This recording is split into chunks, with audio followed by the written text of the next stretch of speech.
Hello, everybody, and welcome to the Full Potential Show. I'm James Rick. This is your number one non-boring source for personal development. Today on the line, we have Warren MacDonald. Warren is a speaker, author, adventurer, all-around Renaissance man. Warren has always had a taste for adventure. He's had an affinity for wild places. He has been involved in environmental activities. And at one point, he was arrested and had to be cut out by an angle grinder from beneath a D9 bulldozer. So this is a man whose will has been tested, and he has committed himself to causes he believes in.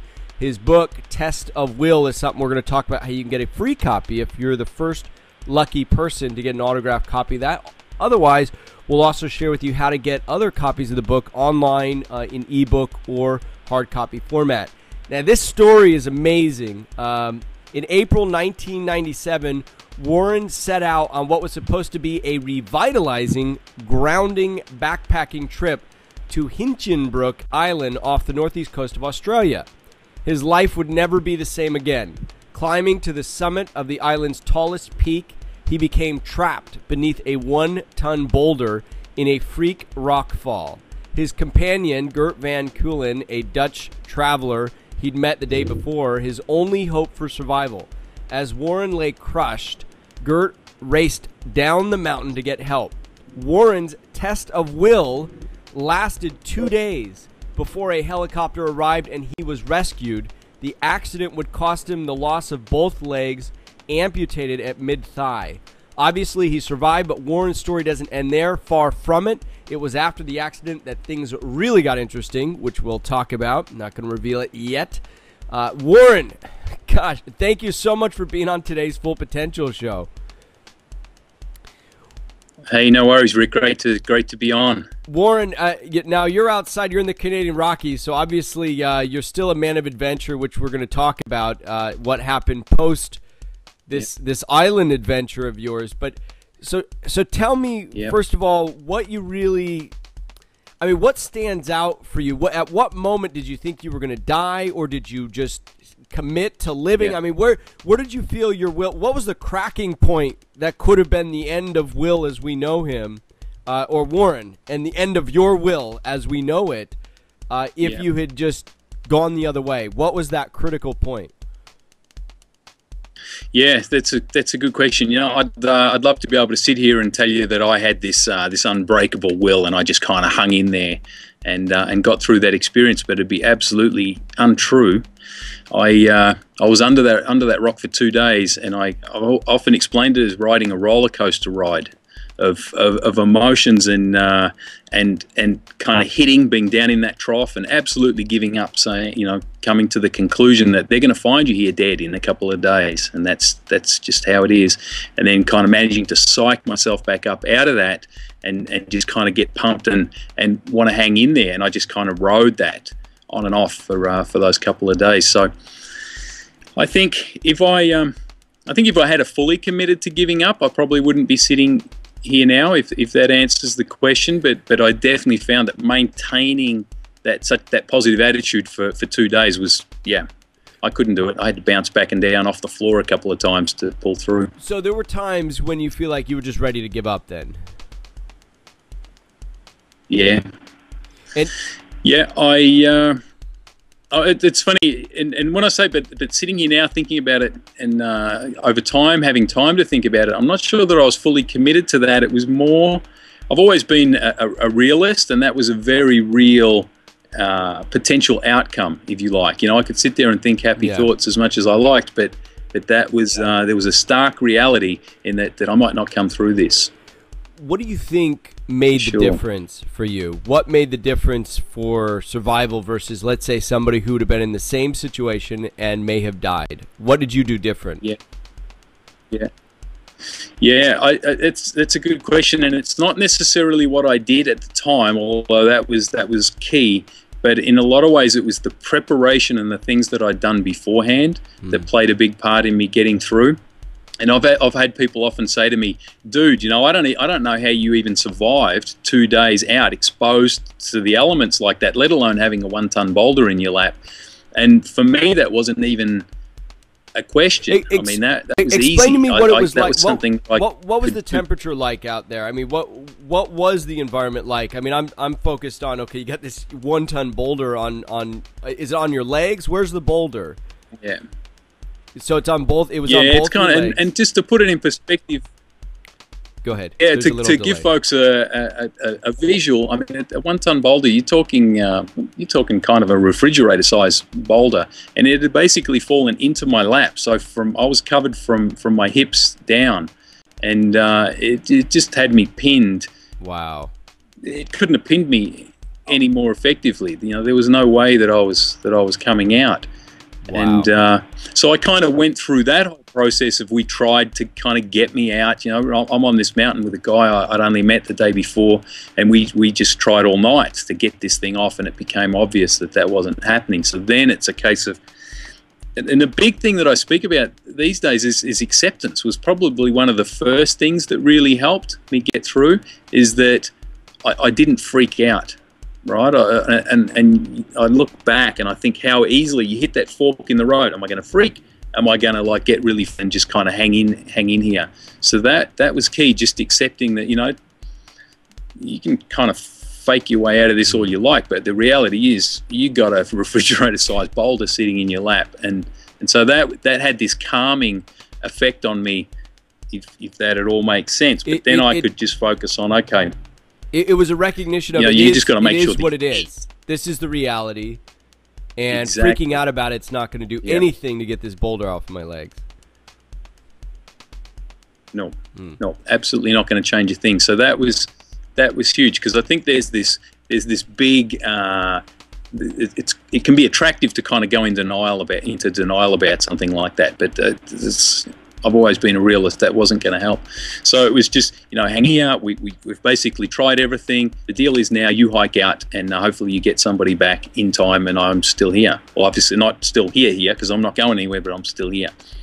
A couple of things. So first off, what was it like in the rest of the environment? Was it really cold? Was there any other threats in the environment? I mean, was it the wilderness? What was it like in that actual, you know, space that you were in, aside from the fact that you had this giant boulder on your legs? Right. Well, I kind of had a whole gamut of things in that I'm in kind of tropical Queensland, so during the day it's hot, right? It's in Celsius it's kind of mid-30s. It's quite hot, but then it gets fairly cool at night. You know, we're not talking freezing, but cold enough. And to top things off, that when I fell back, I fell into a creek bed with the rock on top of me, and so I'm in water now, and in running water, and so that's hypothermia is a very real, and so it was kind of a challenging environment that wasn't helping things, that's for sure. Now, Warren, you said that you did something to prepare for this before it happened. What did you do to prepare yourself that you think was invaluable when you were in this situation? Yeah, in a nutshell, I'd always sort out challenges. Right, would be the best way to put it. You know, I'd kind of spent a couple of years backpacking around the planet. I'd spent a lot of time out in the mountains, and so being uncomfortable and being in a challenging situation wasn't new. You've never been challenged like this before. Yeah, it's funny. One of the things that went through my mind as I was trapped and as this was happening is like, dude, you know, I know that you like a challenge, but this is a little over the top. Yeah. And a bit much. Yeah. And but so the bar was fairly high for me, and one of the things that I kind of try and get across to people these days is that, and this has changed, mind you, obviously in the last few years, but up until a few years ago, life had become so easy that we were rarely challenged. And so what happens is something happens like the economic crisis, and it can easily kind of pull that rug out from underneath us and wipe us right out, because we had so little challenge in our lives. And you know, and I'm not saying that people need to go out and spend a couple of days under a rock or even be in the outdoors, but I fully believe that we need to challenge ourselves in whatever way it is. Yeah, I was going to say, Warren, I don't know if that's going to be a very popular retreat, a reenactment of the boulder. The under the rock retreat. You think that's going to be a tough sell? Yeah, that might be a tough sell, eh? That might be a tough one. But even you 50-50, you're gonna have your legs when you come back. That's a tough sell, Warren.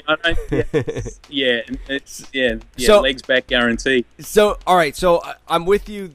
When you seek the challenges, you actually make yourself stronger. You build that muscle so that when you encounter some serious challenges, you're actually ready for it. I mean, you can never really be ready for the life-threatening challenges, but you've at least built a foundation of strength that you can handle it in the best way possible.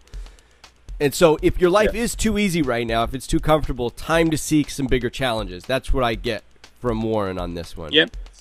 Yeah, and just to clarify, though, by bigger challenges, picking up a new skill, even people watching this show is like, what are we doing? We're watching because we want to broaden our horizons and we want to take on new information and kind of fortify ourselves that way. So even things like picking up, like learning how to play guitar, learning a new computer program. I just believe that if we're constantly pushing against some kind of edge, that flows out and it helps in all areas of our lives. Great point, and very well clarified. Yeah, it's not just challenge your physical body, it's challenge your mental capabilities, challenge your talents, challenge your gifts in whatever way that might work for you.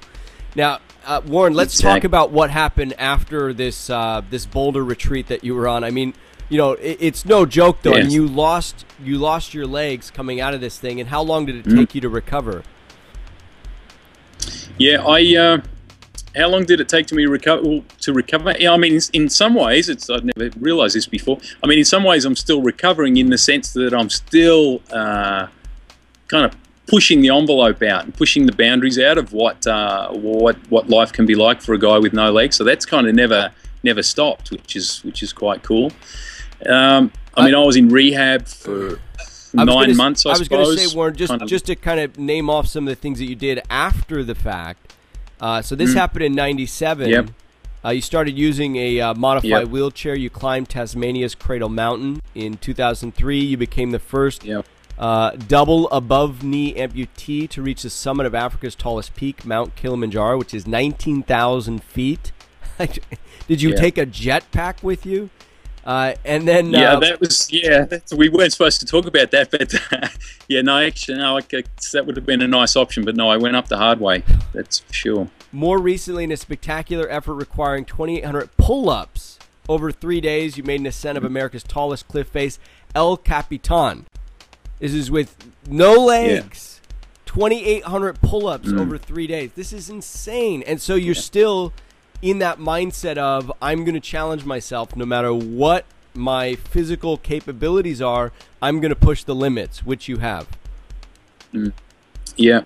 And a lot of all of those things, I mean, what drove that was really that the outdoors was such a big part of my life that I needed to find out whether I could have those parts of my life back. And so getting outside was key. And then if you're like me, you kind of do one thing and then you think, hey, if I can do that already, maybe I can kind of step it up and do this. And then the next thing you know, you're ice climbing and climbing Kilimanjaro. But it's funny, the interesting thing for me. Go ahead. Yeah, it was amazing because the thing is, once I'd reclaimed those parts of my life, what actually happened is that I went on to do things that were probably bigger than I would have taken on with 2 legs, which is kind of wild to think about.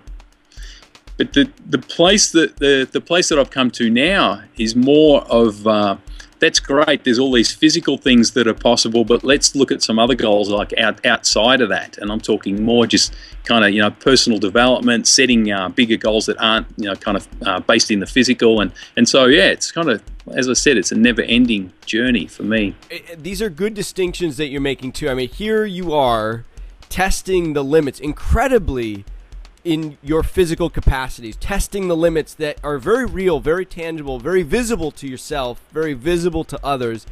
And yet here you are saying, there's also these other dimensions of my being. And this is something I talk about a lot in Full Potential. There's other dimensions of being. There are mental exertions. There are spiritual exertions. There are pushing the limits of our social comforts, financial exertions. So there's all these different dimensions that you can push out and do the equivalent of climbing Mount Kilimanjaro with no legs no matter where you are, I think you Yeah, epitomize exactly. what it means to have a full potential and push the limits of it. And I don't think there are enough people pushing the limits of their comfort zone to see really how far they can go, how far they can climb.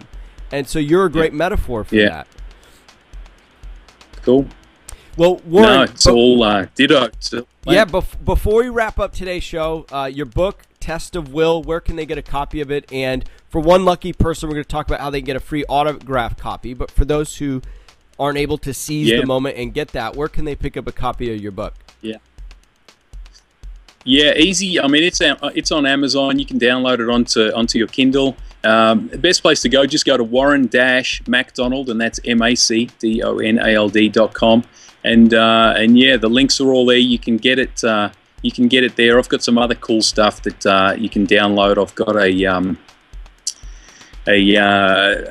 PDF, kind of like a little ebook there that's called Your Move, and it's basically about 5 things that you can do today to change your world. So yeah, there's some cool stuff there.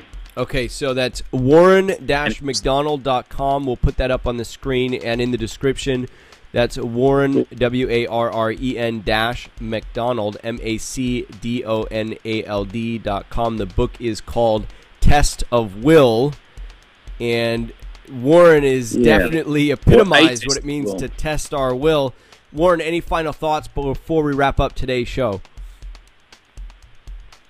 Yeah, main thought for people is one of the big things that I kind of discovered is a lot of this stuff that we're talking about and that you just brought up. We all know this, we all know it somewhere inside. But the biggest thing I learned is that we need to take that next step and take some action. And no matter how small that step is, any little step that you take towards what it is that you want to do, the view changes and that's key, because there may be something just over the horizon that's going to be the breakthrough that you need, and you can't see it from where you are. One phone call can change all that. So I'd leave folks with that. That's a great point. Every step you take is going to change your perspective from where you are today. The view changes, and it could open up a whole new list of possibilities. I love it. So if you're looking at the mountain like I'm sure you have, Warren, just, wow, how am I going to climb that? And with what I have right now, you didn't know it until you tried it. And as you tried it, you found a way to make it happen, right? Exactly. All right, Warren, thank you so much for being on today's show. No worries. Go ahead. There's a little delay. I want you to finish up what you were going to say. Go ahead. Oh, I was just gonna say, every step that you take up the mountain, it gets that you get that little bit closer to the top. It's not so daunting. So good thing to remember as well. Not so daunting and encouraging. It's almost good feedback just to see the progress that you're making and know that you are making progress. Yeah. All right. So, some great things to think about today from Warren MacDonald. Get the book, Test of Will, Warren-MacDonald.com. Again, Warren, thank you so much for being on today's show. No worries. Thanks, Rick. Keep up the great work. I appreciate it. Thank you. Take care. Well, that concludes this week's episode of The Full Potential Show, your #1 non-boring source for personal development. I'm James Rick, and if you want to get more positive programming for your brain absolutely free on a weekly basis, just visit fullpotential.com. If you like The Full Potential Show, you're going to love the Full Potential Club. What would you like most as a Full Potential Club member? Be 2 to 3 times more productive? Do what you're passionate about? Have more energy? Reduce your work hours? Travel the world? Enjoy an amazing lifestyle on a frugal budget? What if you could do them all? James Rick has been there and done it in ways that few people have. For anyone serious about taking their life or business to the next level, you know you've got to do more than just watch. You've got to do. Join James Rick and other like-minded people for an incredible $10 a month at fullpotential.com/club. Be educated. Be empowered. Be the best version of you. fullpotential.com/club. Try it free for 30 days.